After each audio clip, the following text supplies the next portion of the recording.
Good morning class 6। आज अपन करेंगे chapter number 2 के क्वेश्चन नंबर आप F तक करा दिए हैं आपको। आज अपन जी करेंगे। तो जी का पहला क्वेश्चन है why are the following important to us. इसमें आपको 5 क्वेश्चन दे रखे हैं। सबसे पहला है कार्बोहाइड्रेट। तो सबसे पहला अपन कार्बोहाइड्रेट करेंगे। तो कार्बोहाइड्रेट अपने लिए क्यों इम्पोर्टेंट है? देखिए, carbohydrates are important for us because it gives enormous amount of energy to our body for carrying out daily activities। जो कार्बोहाइड्रेट से अपनी बॉडी को एनर्जी मिलती है कुछ भी काम करने के लिए। It is especially important for the correct working of our brain, heart, digestive and nervous system. ये काफ़ी ज़्यादा इम्पोर्टेंट होता है ताकि अपना जो ब्रेन है, हार्ट, डाइजेस्टिव सिस्टम और नर्वस सिस्टम करेक्ट वर्क करे। ये सब कार्बोहाइड्रेट के कारण ही होता है। सेकंड है इसका भी फैट्स। तो फैट्स अपने लिए क्यों इम्पोर्टेंट है? तो देखिए, a little amount of fat is an essential part of healthy balanced diet. Fat is a source of essential fatty acids which the body cannot make itself. Fat helps the body absorb vitamin A, D and E. These vitamins are fat soluble, which means they can only be absorbed with the help of fat। so देखिए, fat जो है अपनी healthy balance diet का सबसे essential part होता है। Fat के अंदर फैटी एसिड्स होते हैं जो क्या अपनी बॉडी क्या खुद से नहीं बना सकती है फैटी एसिड, इसीलिए अपनी बॉडी को फैट काफ़ी ज़रूरी होता है। फैट जो क्या काफ़ी कंसंट्रेटेड पार्ट होता है, मतलब अगर आप थोड़ा सा ही फैट लोगे तो भी आपको काफ़ी ज़्यादा एनर्जी मिल जाएगी। वो थोड़ा फैट ही काफ़ी ज़्यादा इफेक्टिव होता है। फिर है fat helps the body to absorb vitamin A, D and E. Fat help करता है ताकि अपनी जो बॉडी है विटामिन ए, डी, ई को एब्जॉर्ब कर सके। ये विटामिन होते हैं, ये कैसे होते हैं? फैट सॉल्यूबल होते हैं। इसका मतलब क्या है? They can only be absorb with the help of fat. इसका मतलब जो इन विटामिन को अगर एब्जॉर्ब करना है तो फैट आपके लिए काफ़ी ज़्यादा एसेंशियल है। ये था फैट की इम्पोर्टेंस। थर्ड है प्रोटीन्स। प्रोटीन्स अपने लिए क्यों इम्पोर्टेंट है? तो देखिए, प्रोटीन का अपन लिखेंगे proteins are important to us because proteins build new tissues as well as helps to maintain tissues. Hence protein helps in growth. Protein help in making hormones and some vitamins when energy requirement of our body is not fulfilled from carbohydrates and fats. Proteins are used for energy. तो देखिए, इसका सबसे पहला point यही कहता है कि जो प्रोटीन का काम होता है वो न्यू टिश्यूज़ को बनाना और जो टिश्यूज़ है उसको मेंटेन करके रखना। तो और प्रोटीन जो है आपकी ग्रोथ के लिए काफ़ी ज़्यादा इम्पोर्टेंट होता है। Protein helps in making hormones and some vitamins. जो अपनी बॉडी में कुछ हार्मोन्स और विटामिन्स बनाने के लिए भी प्रोटीन ज़रूरी है। फिर जब आपकी बॉडी में कुछ एनर्जी, अगर आपकी बॉडी को एनर्जी चाहिए वो आपको कार्बोहाइड्रेट और फैट से नहीं मिल पा रही है तो वो एनर्जी आपको प्रोटीन से मिलेगी। फिर इसका नेक्स्ट पॉइंट है protein are also important for growth and development during childhood, adolescence and pregnancy. देखिए, जब चाइल्डहुड होता है, बचपन या एडोलेंस और प्रेगनेंसी के ड्यूरिंग प्रोटीन काफ़ी ज़्यादा ज़रूरी होता है आपकी ग्रोथ और डेवलपमेंट। इस टाइम में जो डेवलपमेंट होता है उसके लिए प्रोटीन काफ़ी ज़रूरी होता है। तो ये थी प्रोटीन की इम्पोर्टेंस। डी है विटामिन। तो विटामिन क्यों इम्पोर्टेंट है आपके लिए? इसका आंसर देखिए, vitamins are important for following reasons. इसके ये कारण है vitamins help boost immunity, strengthen bones, heal wounds, bolster eyesight and assist in obtaining energy from food। तो विटामिन जो है क्या इम्यूनिटी बनाने के लिए काफ़ी नेसेसरी होते हैं, बोन को स्ट्रेंथ करने के लिए, जो आपके घाव है उसको जल्दी से रिकवर, उसको जल्दी से हील कर देने के लिए, आपकी अच्छी आईसाइट के लिए, और फूड से जो आपको एनर्जी मिलती है उसको असिस्ट करने के लिए विटामिन्स काफ़ी ज़रूरी होते हैं। इसका सेकंड पॉइंट है, many of the vitamins help enzymes to do their task, hence they regulate body activities. तो कुछ विटामिन होते हैं वो क्या करते हैं, किस एंजाइम्स की हेल्प करते हैं ताकि वो अपना काम अच्छे से कर सके, उनका जो टास्क है एंजाइम्स का वो कंप्लीट कर सके। Hence they regulate body activities, तो अपनी बॉडी एक्टिविटीज़ विटामिन्स रेगुलेट करते हैं।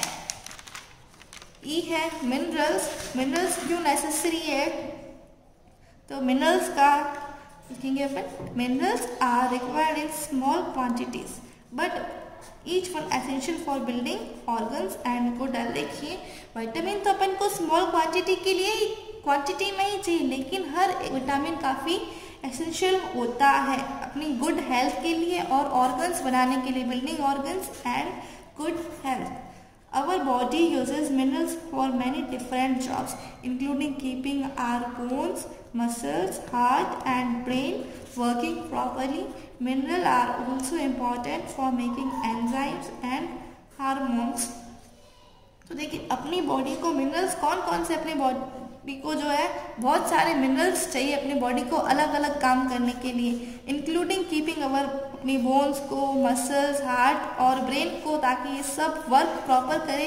इसके लिए मिनरल काफ़ी ज़रूरी होता है। अगर देखिए आपकी बॉडी में से किसी भी एक मिनरल की ही डेफिशिएंसी आ जाती है तो आपको डिजीज़ हो सकता है। जैसे अगर आपकी बॉडी में अपन को मिनरल आयरन चाहिए, आयरन, कैल्शियम, ये मिनरल्स है, ये सब थोड़ी मात्रा में ही चाहिए लेकिन नेसेसरी। अगर आपकी बॉडी में आयरन की कमी हो जाती है तो आपको एनीमिया हो सकता है। फिर है minerals are also important for making enzymes, और हार्मोन्स और एंजाइम्स बनाने के लिए भी मिनरल्स काफ़ी इम्पोर्टेंट होते हैं। तो ये थी मिनरल्स की इम्पोर्टेंस। आपके ABCD हो गए। अब अपन करेंगे question number 2। What is the important to maintain the balance of water in our body? अपनी बॉडी में वाटर का बैलेंस बनाए रखना क्यों ज़रूरी होता है? Water is very important for us. Water अपने लिए काफ़ी इंपॉर्टेंट है। Daily we lose water in the form of sweat and urine. देखिए आपकी डेली लाइफ में रोज़ का जो आप क्या करते हो, पानी को लॉस करते हो अपनी बॉडी से। किसकी फॉर्म में? स्वेट और यूरिन की फॉर्म में आपकी बॉडी से पानी निकलता है। सो टू मेंटेन द बैलेंस, तो पूरा बैलेंस बनाए रखने के लिए अपन को क्या करना पड़ेगा? We should drink plenty of water daily. अपन को रोज का डेली बहुत सारा पानी पीना है। Plenty of water. Several loss of water soluble minerals from the body causes dehydration. देखिए अगर आपकी बॉडी में पानी की कमी आ जाती है तो आपको डिहाइड्रेशन हो जाता है। इससे आपकी बॉडी कैसे हो जाती है? Making the body weak. The blood gets thicker in dehydration and therefore it moves more slowly in the body, causing severe pain and cramps in the muscle. तो देखिए अगर आपको डिहाइड्रेशन हो जाता है, इससे आपकी बॉडी में वीकनेस आ जाती है, कमजोरी आ जाती है। जो आपका ब्लड होता है वो थिकर मतलब मोटा हो जाता है डिहाइड्रेशन में। इससे क्या होगा? अगर देखिए कोई चीज़ मोटी होगी तो उससे क्या है, बहुत ही मुश्किल से घुमा फिरा जाएगा। तो अगर आपकी बॉडी में जो ब्लड थिकर हो जाएगा तो वो क्या धीरे धीरे मूव करेगा। इससे क्या हो जाएगा? आपकी बॉडी में बहुत पेन होगा और जो आपकी मसल्स है उसके अंदर क्रैम्प्स आ जाएंगे। The condition should be treated. फिर इस कंडीशन में आपको डॉक्टर क्या ट्रीट करते हैं? ORS का जो घोल होता है वो आपको देते हैं, वो होता है सॉल्ट, शुगर और वाटर का। The condition should be treated by oral rehydration solution ORS, और सॉल्यूशन ORS का मिक्सचर बोलते हैं। इससे ये सॉल्यूशन किसका होता है? और solution of salt, sugar, water as soon as possible. जितना जल्दी हो सके आपको ये ORS का घोल पी लेना चाहिए इस कंडीशन में। तो so it is important to maintain the balance of water in our body. तो आपको पता चल ही गया होगा कि अपनी बॉडी में वाटर का बैलेंस रखना कितना ज़रूरी होता है। थर्ड है list the symptoms and the diseases caused by the lack of major vitamins in our body. तो थर्ड का देखिए आंसर है पहले आपको सिम्टम्स बताने हैं, और अगर आपकी बॉडी में इस विटामिन की कमी आ गई तो आपको कौन सा डिजीज हो सकता है। टाइप ऑफ विटामिन और उनकी डेफिशिएंसी देखिए। अगर आपकी बॉडी में विटामिन B2 की कमी आ जाती है, राइबोफ्लेविन, तो इससे आपकी क्या होगा, इसकी डेफिशिएंसी क्या होगा, रिटार्डेड ग्रोथ आपकी कम हो जाती है और बैड स्किन। फिर है विटामिन B12 से साइनोकोबालामिन कहते हैं, इसकी कमी हो जाती है तो आपको एनीमिया हो सकता है। थर्ड, अगर आपको विटामिन C की कमी हो जाती है तो आपको स्कर्वी हो सकता है। विटामिन C में एब्जॉर्बिक एसिड का बना होता है। विटामिन D की अगर आप में कमी हो जाती है तो आपको रिकेट्स जैसी डिजीजेस हो सकती है। फिर अपन देखते हैं, जैसे अगर आपको विटामिन A की कमी हो जाती है तो आपको क्या हो जाएगा, आपकी जो अगर आपको विटामिन A की कमी हो जाएगी तो आपकी जो है स्किन और जो है आई खराब, आपकी आई साइट वीक हो जाती है, वीक आई साइट, ठीक है। लेकिन अब आपके सिम्टम्स क्या है, जैसे अभी इसमें आपको सिम्टम्स ही पूछे गए हैं, तो देखिए अगर आपको विटामिन A की कमी होगी तो आपकी आई साइट वीक होगी, तो आपको खुद से महसूस हो जाएगा, आपको दिखना कम हो जाएगा। रिकेट्स में भी वही, आपको दर्द होना स्टार्ट हो जाएगा। स्कर्वी है, ये विटामिन C की कमी से होती है। अब विटामिन B12, अगर किसी को एनीमिया है तो उसकी बॉडी में क्या रहेगी, वीकनेस रहेगी, उसका जो फेस होगा वो पेल होगा, डल होगा। तो ये सब आपको खुद से ही पता चल जाते हैं, इसके सिम्टम्स यही होते हैं। तो क्वेश्चन नंबर 3 है,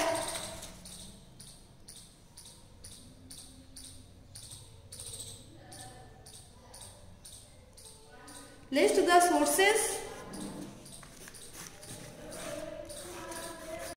third question number, list the sources, function and deficiency of any 5 minerals. ये जो क्वेश्चन लिखा हुआ है ये इस थर्ड का आंसर है। इसका आंसर अपन लिखेंगे, देखिए, deficiency of calcium and phosphorus in diet result in rickets. मैंने अभी आपको बताया था कि आपकी बॉडी में जो मिनरल्स होते हैं वो काफ़ी ज़रूरी होते हैं। अगर आपकी ये चाहिए तो थोड़ी सी क्वांटिटी में ही, लेकिन अगर इसमें से एक की भी कमी आ गई तो आपको डिजीज हो सकता है। तो देखिए, कैल्शियम और फॉस्फोरस की कमी से क्या होगा, रिकेट्स होगा। Calcium is needed for hardening our bones and teeth. Calcium किसके लिए होता है, आपकी बोन्स और टीथ को हार्ड रखने के लिए।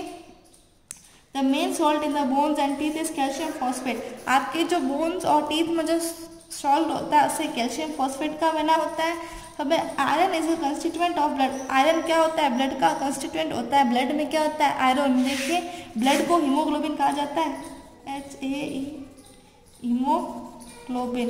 तो हीमोग्लोबिन किसका बना, हीम, ठीक है। हीम का मतलब ही क्या होता है, आयरन। तो अपन कह सकते हैं आयरन जो है ब्लड का कंस्टिट्यूएंट है। The deficiency of iron causes anaemia. Iron की डेफिशिएंसी से एनीमिया होता है। In which supply of oxygen in blood decreases. जिससे क्या है, जैसे आपके ब्लड में ऑक्सीजन होता है, एनीमिया के टाइम आपके क्या होगा, ब्लड में ऑक्सीजन की सप्लाई कम हो जाएगी, ब्लड डिक्रीजेस, कम हो जाएगी। देखिए, कम हो जाएगी। डिक्रीजेस का मतलब ऐसे, that give rise to fatigue and lack of energy. इससे क्या होगा, आपकी बॉडी में एनर्जी की कमी आ जाएगी। तो ये भी अपन आयरन देगा। फिर अपन देखते हैं iodine is important for thyroid gland. अपनी बॉडी में थायराइड ग्लैंड होती है, उसके लिए आयोडीन काफ़ी इंपॉर्टेंट होता है। If we do not take enough iodine, अगर आप प्रॉपर आयोडीन नहीं ले रहे हो जितना आपको चाहिए, the thyroid gland can not produce thyroxine. Thyroid gland है वो जो थायरोक्सिन को प्रोड्यूस करता है। अगर आप प्रॉपर आयोडीन नहीं ले रहे हो तो जो थायराइड ग्लैंड है वो थायरोक्सिन प्रोड्यूस कर ही नहीं पाएगा। As a result the thyroid gland enlarges. फिर क्या होगा, आपकी जो थायराइड ग्लैंड है वो बड़ी हो जाती है। Causing the neck to swell, इससे आपके गर्दन में क्या हो जाती है, स्वेलिंग हो जाती है। इस डिजीज को कहा जाता है गोइटर। तो आपको पता चल ही गया होगा मिनरल्स के कारण क्या क्या होता है, किस मिनरल का क्या फंक्शन है। अगर आपको एक मिनरल की भी कमी हो गई तो आपको ये डिजीज हो सकता है। फिफ्थ क्वेश्चन है, how can we achieve good health. Question number 5 है, how can we achieve good health. तो देखिए, इसका आंसर आपको लिखना है।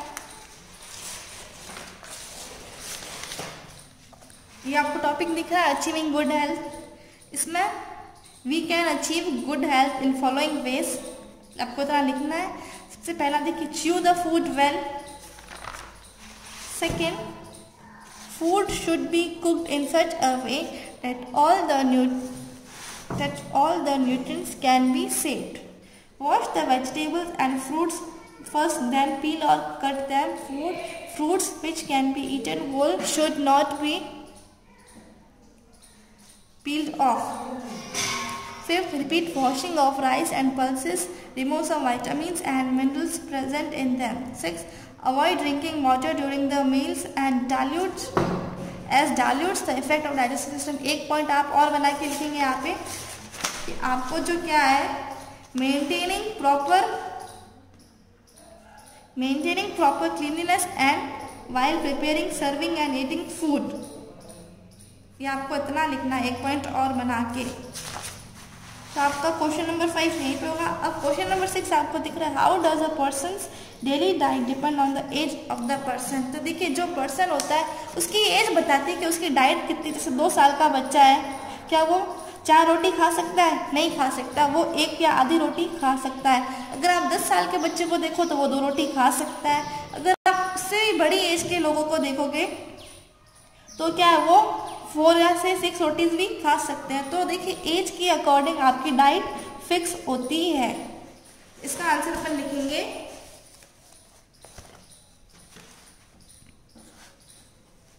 a person's daily calorie needs depend on their height, weight, muscle mass, activity level and several other।